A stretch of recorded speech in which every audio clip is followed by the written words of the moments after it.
Okay, so tapos na nga tayo dito sa mga isda na ito.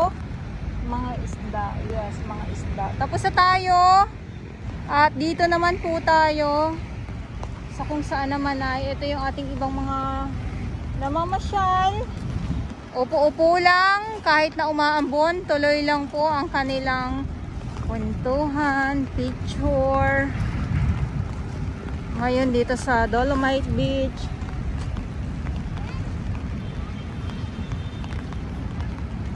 Gusto ko talaga maglabasan yung iba't ibang klaseng mga isda.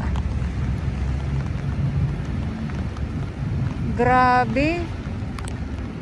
Natutuwa ako pag ganito na yung mga isda. Hindi lang kasi sa ibang mga vlogger din, sa ibang lugar, lalo na sa probinsya, ang dami nilang mga nakukuhanan na talagang nagtatabihan yung mga isda sa dalampasigan.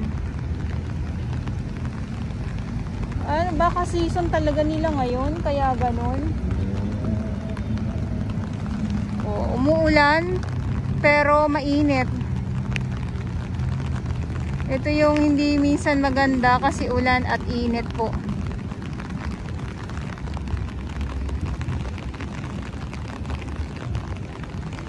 Ulan at init.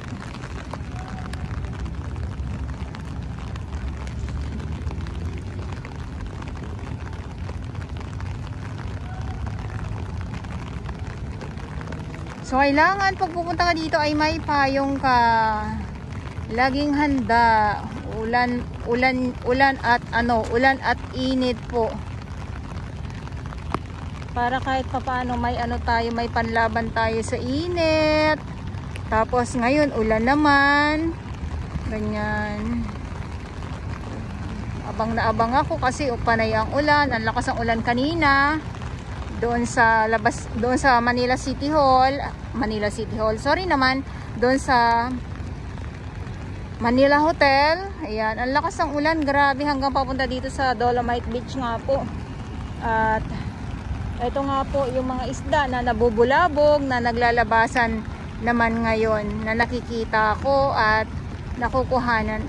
Ang naman nila, payapang-payapa sila sa kanilang pagkakaupo dito sa dalampasigan ng Dolomite Beach. At ito naman, mga isda na maliliit. Hindi ko alam kung ano yung sinasabi nila na guno. Guno daw po. Ayun, baka sa Tagalog, sa mga viewers ko, baka alam nyo po kung ano ibig sabihin ng guno. Paki-comment nyo na lang po ako. Kasi sobrang andami po talaga ngayon dito, ngayon sa dalampasigan. Itong mga, ayan, nagliliparan na sila. Nagliliparan. Grabe, nagliliparan. Parang alam niyo yung nabibigla ako sa sinasabi ko, nagliliparan kasi para tinubuan na ng pakpak. Ayan yung mga nangingitim na po yan, mga isda po yan. Okay? Hindi po yan kung ano mga isda yan.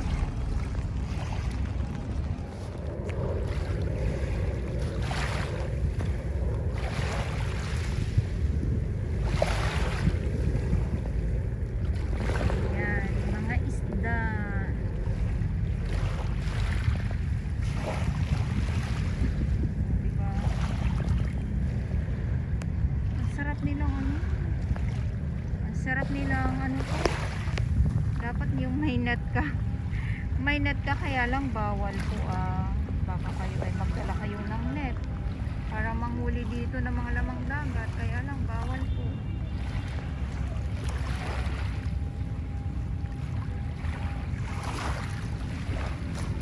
Aliw talaga ako sa kanila kuhanan. Grabe, pambihira na naman tong nakikita ako ngayon dito sa sa Dolomite Beach po.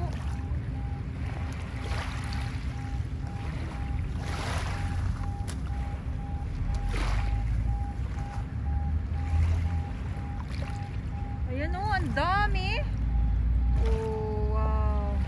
Dito naman sila pupunta sa kabila. Basta ikot-ikot lang sila. Ayan ayan diba?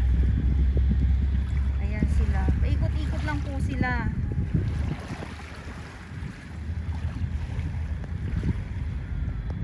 Pag hinahagat sila ng malaking isda, ayan, nag-aano sila, Oh, di ba? Ayun yung sinasabi ko.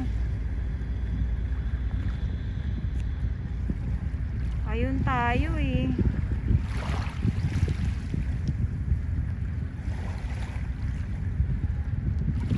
Ang ganda nila tingnan, tapos yung parang gusto mo na silang hulihin. Yung parang iniisip mo na madali lang silang hulihin pero mailap tong mga to. Ayan oh. Wow.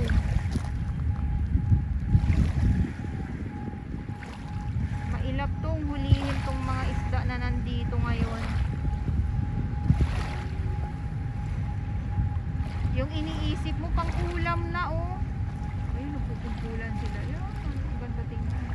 Mamaya yung malaking isda. Ay!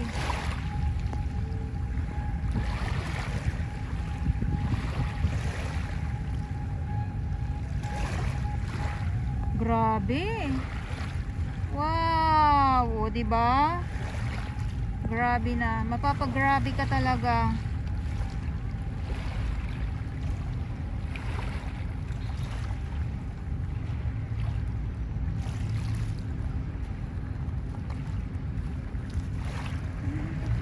Bakit kaya ganito yung kanila? Parang nag-aano sila.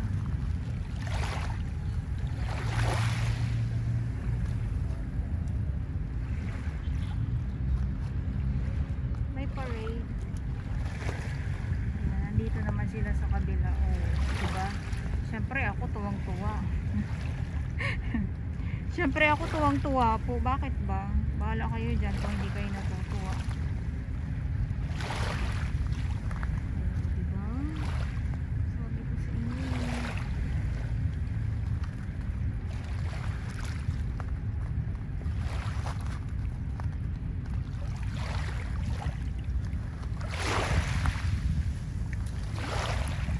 Dadakmain ko na lang po talaga eh. Kulang na lang talaga. Ewan ko sa inyo. Ewan ko sa inyo talaga.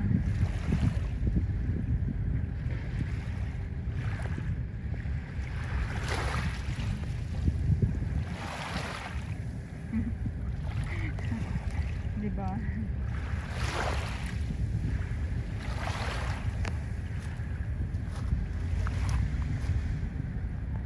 Pambihira to ah. Ngayon lang na naman kasi sila nagpapakita eh. Dito mismo sa tabi, kaya ano na naman kaya ang masasabi ng aking mga nag-aayaw ko no sa Dolomite. Ayaw nila pero todo abang naman.